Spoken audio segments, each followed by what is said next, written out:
Hey everyone, welcome back to Papa's Workshop. In the previous video, I used a 3D printer to make these ring blanks, and they actually turned out perfect. These are 1.5 inches in diameter, and they're about a 1/2 inch thick. And I poured them with the Starbond mica powder and the aluminite resins. And I am really pleased with these. And in the previous video, I actually made a ring from that. But it was really difficult because I didn't have the right tools. One of the things that I need to be able to do is drill a hole right in the center.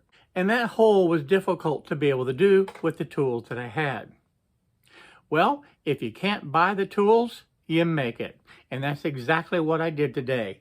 I made this chuck right here to be able to have this fit directly into it. I can tighten the chuck down and then I can drill a hole. What's nice about this, I can also come back and sand, polish, and finish the inside of the ring. I want to show you exactly how I made this simple chuck to be able to solve a problem that I had in the shop, making these rings. After using the Starbond 5-minute epoxy to glue these two 2x4s together and let it completely thoroughly dry, I took it over to the miter saw and just squared up the ends. I want to be able to create a square block that's 3 inches by 3 inches. As you're aware, a 2x4 has rounded edges on it. I'm just taking the opportunity with the miter saw just to trim off that rounded edge of the 2x4. And I flipped it over so I could finish cutting that because this 2x4 was just a little bit too long to be able to make it all in one cut.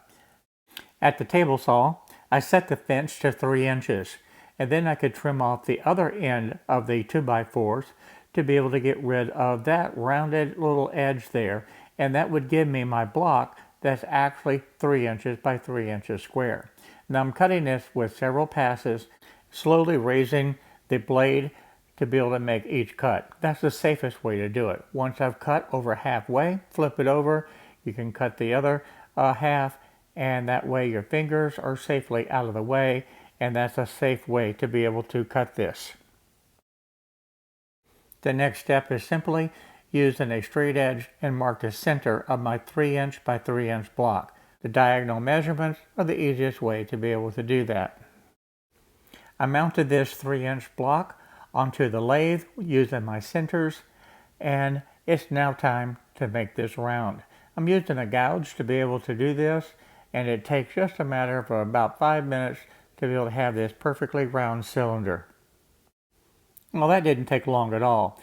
I'm going to make one final pass just to make sure it's nice and round. Check it with my tool running across the top of it, and that way if it doesn't have a rattle, you know that you've got it completely round.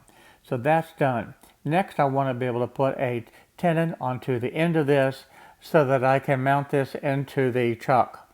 Typically what I'll do is cut this down and make a 2 inch diameter tenon to be able to slip into the chuck. I found that works real well. The tool that I'm using is nothing more than a parting tool. Now that that is completed, I'll take this off of the lathe, flip it over, and put this tenon into my chuck. And I'm ready to be able to start making the shape. Now I'll turn that on and double check, and you can see that it is running very true. This is going to be a perfect platform to be able to make this chuck. The largest Forstner bit that I have is 1 3/8 inches, so that's what I'm going to have to use. I'm going to drill this down to about 3/8 of an inch deep.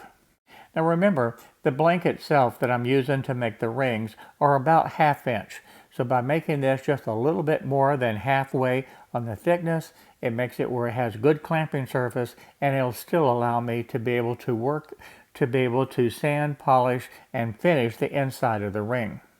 I'm using a parting tool to be able to expand the diameter of this. I need to be able to get this to 1.5 inches. That way the ring mold will be able to slip right into this opening. Okay, I think I have my 1.5 inch hole. Let's move this out of the way and let's double check it. I want to make sure that this ring mold will fit directly into this slot. And yes, it does. That hole is perfect.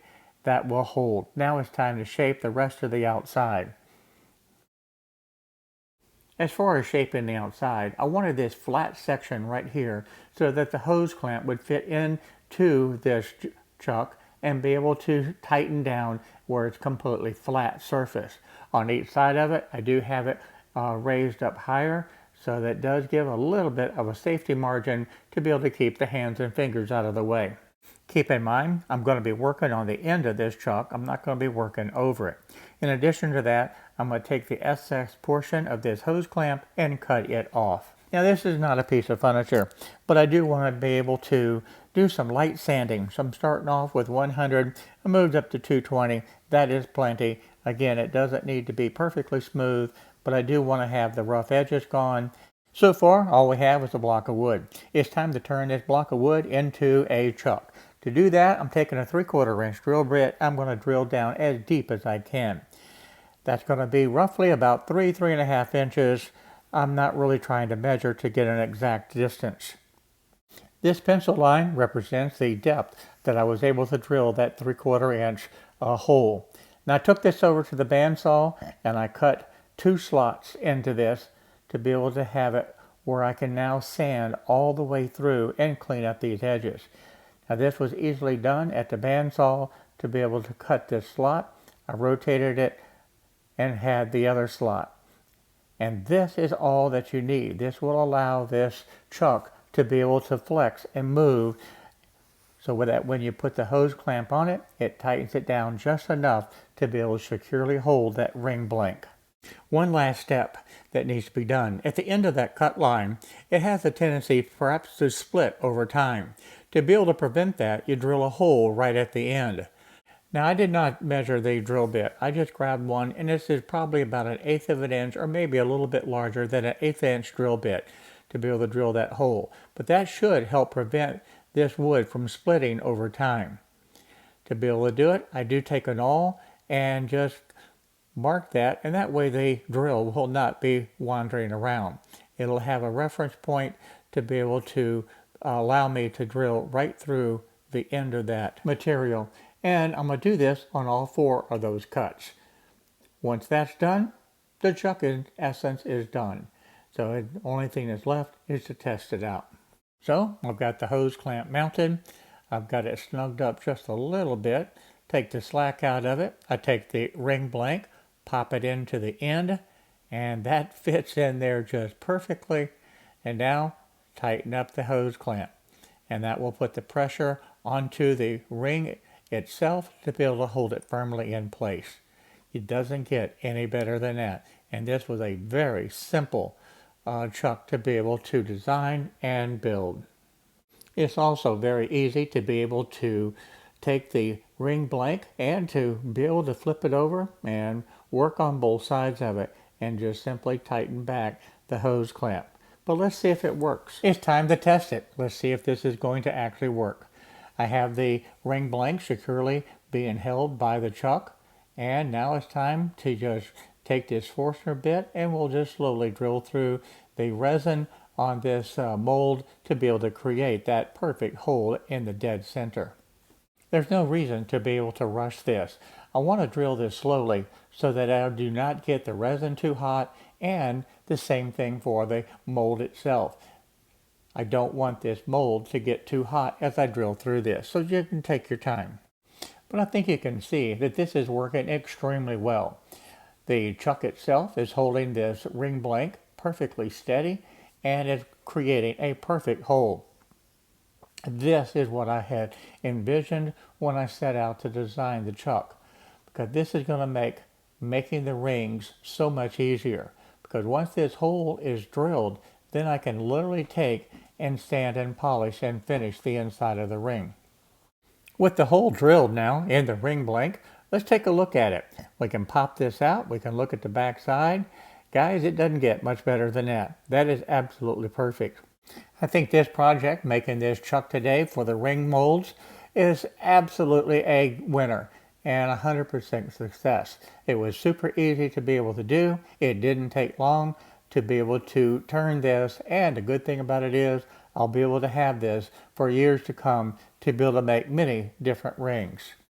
And this is something that, quite frankly, I have never seen on YouTube or anywhere on the internet. And it's hard to be able to have something that's totally original nowadays with so many videos and creators out there making content. But I think that this is truly a unique item that works absolutely perfectly. And this is going to be a game changer, I know, in my shop. Now that I have the chuck, it's going to be easy to be able to make these rings because I can now drill a perfect hole in the center of these, and I can sand and finish inside of these ring blanks. From there, it's going to be real easy to be able to finish off the rings. And in the next video, that's exactly what I'm going to do, is make several different rings with different types of finishes on them that I think that you're going to really like. So thank you very much for watching this video today. I really appreciate that you stopping by the shop, and I want to thank all of you for watching the videos. I want to thank my Patreons for watching these videos and supporting this channel. So until next time, I look forward to seeing you real soon. So for now, bye-bye.